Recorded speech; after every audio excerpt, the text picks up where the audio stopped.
So listening is not the act of hearing the words spoken. It is the art of understanding the meaning behind those words.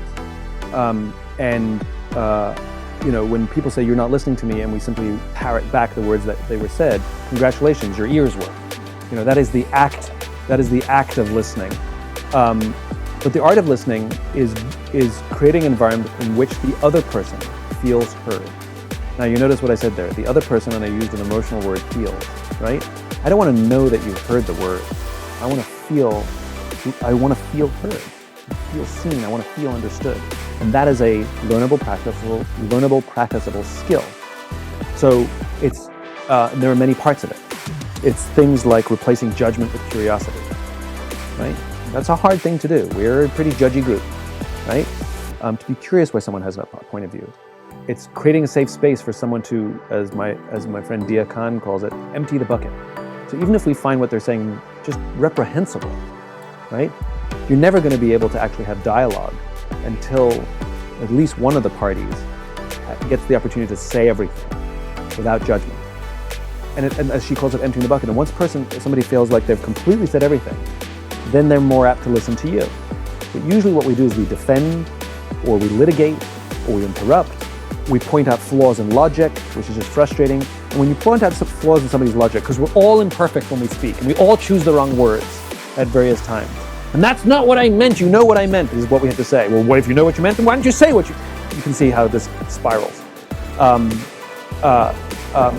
But it's things like when somebody says something, and there's really easy ways to do it. Things like, go on, tell me more. What else? And they keep talking. And you get quiet and you feel the space. Tell me more. Go on. And eventually, it's all out. And then there's a safe space for you to respond and express yourself in a constructive way. But that's correct. We do not teach listening. And listening is the way to create, to build trust with someone.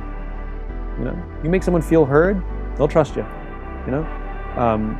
It is the way to find common ground in opposition, in simple cases in business, but in more complicated cases in national politics, or in global politics, or in war.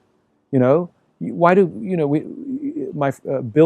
William Ury, who wrote Getting to Yes, he talks about the same thing. He goes, we have talk shows, but we don't have listen shows. He says we have peace talk, but what we really need is peace listens.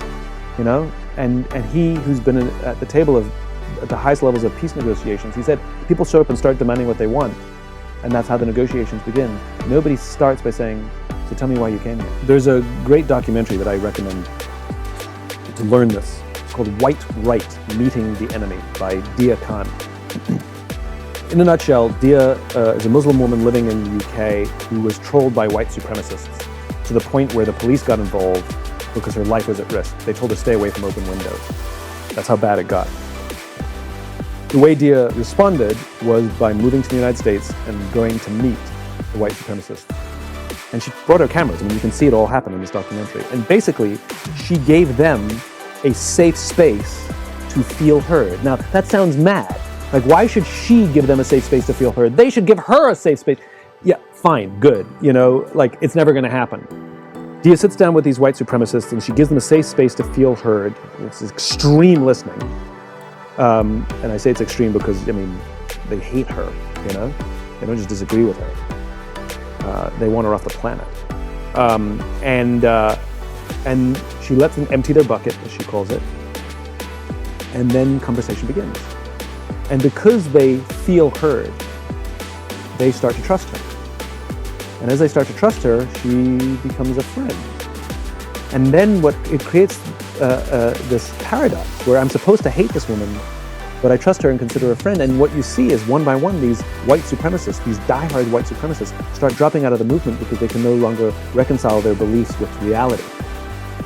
And if it can happen in this extreme environment, then it can happen anywhere. And all that is required for us to cross political divides or disagreements at work and things like that is one of the parties has to learn how to listen. It doesn't even require both parties to learn the skill. That's the amazing thing. And it is one of the most remarkable skills that anyone can learn. The power of listening. Yeah. So the documentary is a great extreme example of what it can do.